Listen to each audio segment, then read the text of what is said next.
It's around 4:05 p.m. The guy's in my shed out there. You can see his wheelchair. In 30 minutes, he's going to be coming around to the front to get a meal.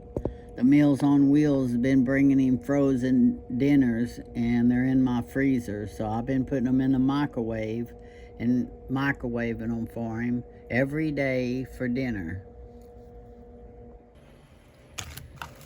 These are the meals. They come like TV dinners. That box has a whole box full of them in there. And I get one out, put it in the microwave every day for him to eat. Now today, I stopped by and got a 2-piece chicken, coleslaw, mashed potatoes, and gravy. And then they put a roll in there. So I've already eaten mine. But in this sack, I've got another one. It is a 2-piece chicken dinner with coleslaw and mashed potatoes, just like the one I just showed you that I ate. So when he comes around at 4:30 to get his meal, I'm going to give him this 2-piece chicken dinner. I just picked them up and ate about 3 o'clock, so it's only less than an hour that it's been sitting here for him to eat. Now this is how they come in this box. And they come with milk. They have milk, got a piece of bread, and then you've got your dinner.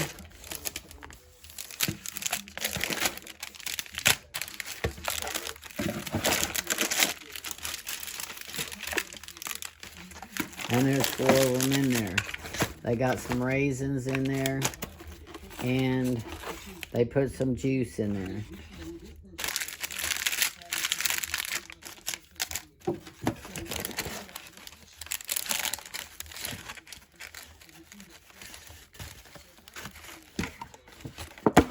So between me and what they give him, the Meals on Wheels people, he doesn't go without food. So I give him extra food. I put SpaghettiOs in his bag. I put all kinds of food, cookies, all kinds of stuff that I put in his food that he gets extra. So I actually asked him yesterday what kind of cookies he liked, because I was going to go to the store and I'm going to get some cookies, because I've been giving him Oreos because that's what I bought for myself, and I like different kind of cookies. So he said he likes Sandies, and I said pecan Sandies, and he goes, no, just the regular ones without the pecans. So I picked up a box of his preferred cookies. So when I make his food at 4:30, I add some cookies in there so that he has some extra stuff to eat. So I haven't been recording that, but just so y'all know, he is not in my shed doing without food. The Meals on Wheels people are helping him. I'm helping him. He's got electricity out there. I gave him a heater. He's not being cold. He's staying warm. Every time when he comes to the door, I ask him what he needs. He brings water bottles, and I fill them up so he has plenty of water. I take a water bottle, and I even put chocolate milk in it, so I give him chocolate milk in a water bottle. So he does have stuff. I give him crackers and canned chicken, so he can have chicken and crackers. And there's all kinds of stuff that he gets extra from me that I have to pay for. But, you know, God says help the needy. So that's what I do. I help him so that he can help himself. Okay, here he comes. He's getting out of the shed.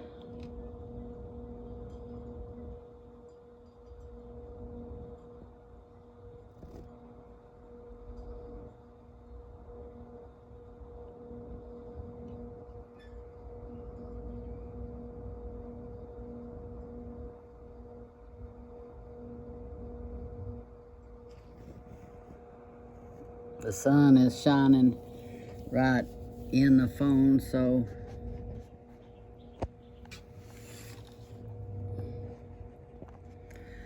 you can't see him because he's behind that tree, but here he comes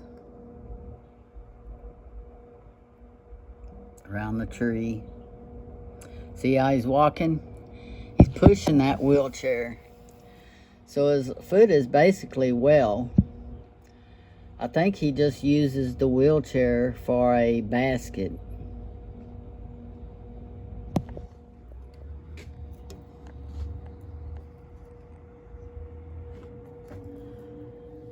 Oh, he don't know, but I got that surprise for him. Okay, here he comes. It's gonna be hard to hear him through the window. Sorry I didn't wash my window.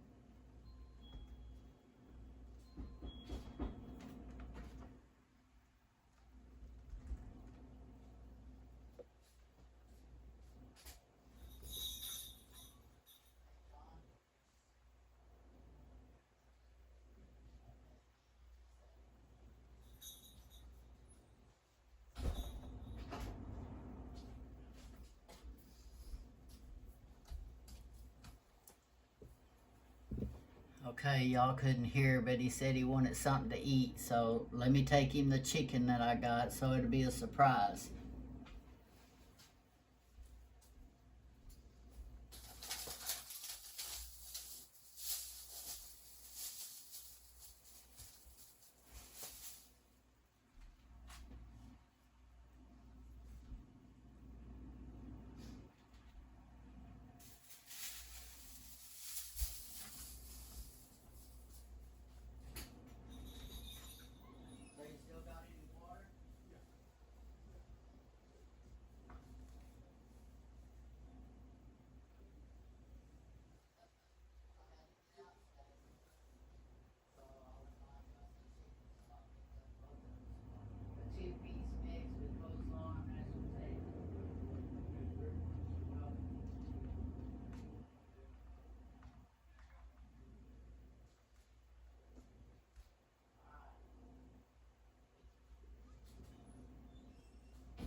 Okay, he was excited. The chicken, he said it smelled good. So now he goes back to his shed.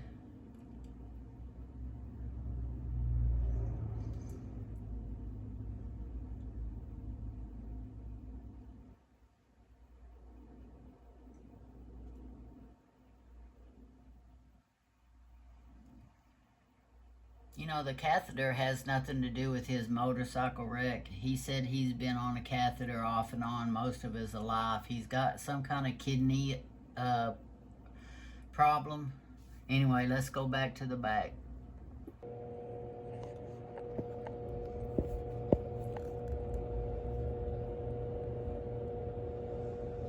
There he goes, back to the shed.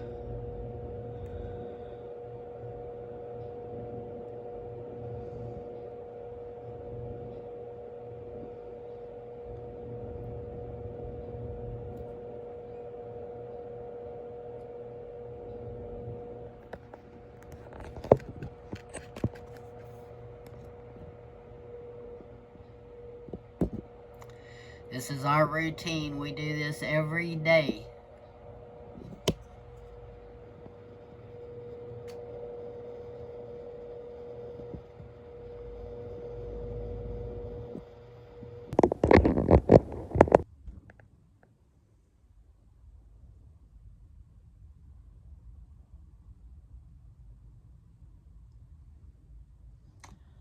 Well, y'all just saw that video.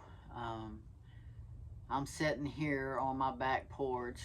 This is where I sit most of the time when I want to sit outside. I've got a big window in front of me. I've got a window on both sides of me where I can see out. I can open all three of them. I got my whole backyard I can see, and I just love to sit back here. So this is my spot, and in my spot, right out this window here in front of me, is my shed that I watch this person living happily in my shed. Now, you know, during the times that I've asked him about why he's so happy in my shed, he has shared some of his life with me. Now, I don't have my microphone on, so I'm trying to make sure you can hear me, and this is a small room, so I'm hoping it works, but this guy was an orphan, and his adopted parents passed away, and his adopted grandmother took him in. And his adopted grandmother got old and she passed away. And so a neighbor of his grandparents took him in. And they took care of him until he was an adult. And pretty much since he's been an adult, he's been taking care of himself the best he can with what he has to work with. And, you know, I've never had to do that. I don't understand what it would be like to live under a bridge or to be homeless. And I always tell y'all I'm a Christian. And my Christian belief says that God says to help those that are needy, that are less fortunate than you are. So in my good conscience, I couldn't just let him sit out there, you know, and not give him any help. So while he still had his phone service and was able to hack into the neighbor's internet, he managed to sign himself up for Meals on Wheels. And so he's been getting Meals on Wheels. But you know, that's just one meal a day. And I showed you those little meals. You know, if you're real hungry, you might need 2 of those little meals to fill you up for a whole day. I mean, that's not going to last for a whole day. So that's why I've been giving him other stuff. You know, I've given him canned chicken. I've given him canned SpaghettiOs. I've given him quite a bit of food, you know, out of my pantry. And, you know, some of it I even buy. You know, he's been out there long enough now that I talked to him at the front door. I've learned a lot about his history that I didn't know. And since he has been adopted and he's an orphan, and his name has changed twice in his life because of his adoptions, and not to know your roots, you know. I even talked to him about an Ancestry.com that I could try to look up some of his relatives, you know, so he'd know. He said he don't want to know. He's at the age he don't want to know. So, you know, I don't do that. But anyway, I was thinking maybe, and y'all tell me,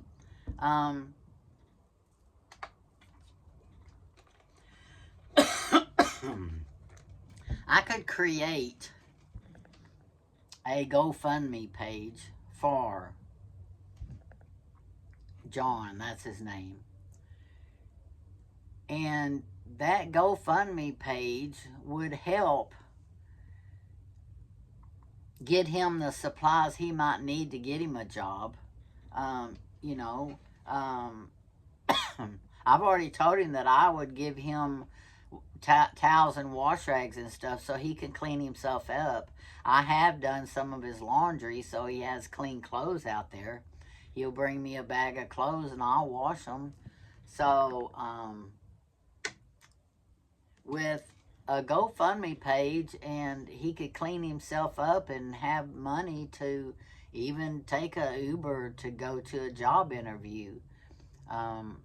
Or, you know, I live so close to stuff that he wouldn't have to go very far to get a job. And I even talked to him about going back and trying to get his job back at Goodwill. He worked at Goodwill in the office, and you know, they let him go because of his motorcycle wreck. But that wasn't, I don't think, and I've been in personnel in my employment days, I don't think a motorcycle wreck and them having to terminate you, put you on a non-hire list, non-rehire list. Y'all can correct me if I'm wrong, but I'm thinking that he might, you know, even be able to get his old job back. You know, maybe not the same job, but get back at the same company that he had, which is just right down the street, doing something else. But anyway, I just wanted to show y'all what the routine is. You know, some of y'all have been upset with me because, you know, you can't please everybody, you know, but I do the best I can for him with what I have to work with. You know, I can't let him stay in my house without paying rent. I can't afford to support anybody. So, y'all tell me, would a GoFundMe page be something that y'all would be interested in helping him? Or you could know somebody that would be willing to help him? Yeah, y'all let me know if y'all would participate in, you know, I mean, if everybody just donated $1, you know, and I could get 50 people to donate $1 a piece, that's $50 in his pocket that he didn't have, that could get him something, you know, that he might need. You know, I don't know how much an Uber costs, but it definitely could get him a little bit of a start to get back on his feet. But yeah, you know, we are all just like 1 or 2 paychecks away from being a John under the bridge, find you some place to get out of the weather type deal. And you know, me included, just because my house is paid for and I'm retired doesn't mean that I can't fall in that category. You know, I still have to pay my bills too.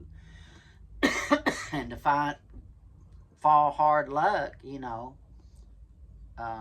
it could happen to any of us. So, in my good conscience, I can't not help him. But, you know, that's our day. We go through this 7 days a week, every week, rain or shine.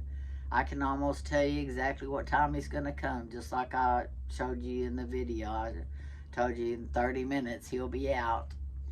And, yeah, so he's back in, and I haven't even given him any of his Sandy cookies yet. I'm going to wait till tomorrow to do that.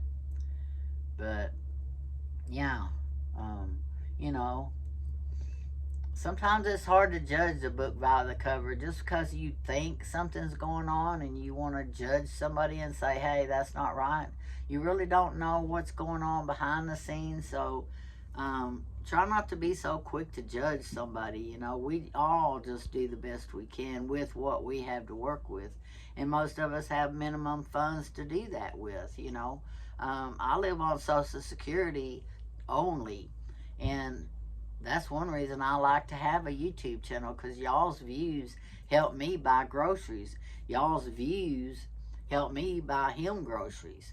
My views, you know, I haven't really penny shopped in a year, and that's kind of hurt my views too. But, you know, at 73, it's not as easy to go penny shopping and to keep up with the penny list just seems to get longer and longer and longer and bigger. It's like, and I need an administrator. I need somebody to work with me to do the penny list now, because I'm not capable of keeping up with all that. You've got to get the list, find all the items. You got to find a picture of the items. You got to find a good picture of the items. You got to have a program app that you can put the barcode on the pictures. Then you got to have a movie app that you can make a movie. You got to make the video. There's a lot of complications. There's a lot of stuff involved in making the penny list. So the penny list just got to be too much for me to handle, to tell you the truth. It was just too much for me to handle, because the list was getting too big, and it was taking me all day to do it, between getting the penny list items ready, the barcodes ready, making my video, loading my video. All that is time consuming, and it just got to be too much for me. So, and then my son, he quit being my administrator, so I needed a new one. I still don't have one. I'm thinking about recruiting somebody to do that, but I'm still making videos. I haven't stopped doing that, and a lot of the people that made the penny list every week started back when I started. They don't even make the penny list anymore, and their YouTube channel just sits there empty, and they don't even make videos. So I think that's good that I'm at least still making videos, but I don't even know what's on the penny list right now. So it's hard for me to just go in the Dollar General and look around and see if I can find any, because I'm not up to the current what's on the penny list. But anyway, this is my story and what I go through with this person in my shed, and I love y'all. Keep watching, because John and I depend on y'all's views. But y'all let me know about the GoFundMe and see what you think about that idea. I'm running out of other ideas to help him, but you know, everybody needs help, and right now the economy is getting so bad. I'm thinking everybody needs help. So it's kind of hard to help others when you're in such a helping spot. You need help yourself, you know. But anyway, I love y'all. So adios from North Texas, and goodbye from Cowtown. And I'll see you in my next video. Bye now.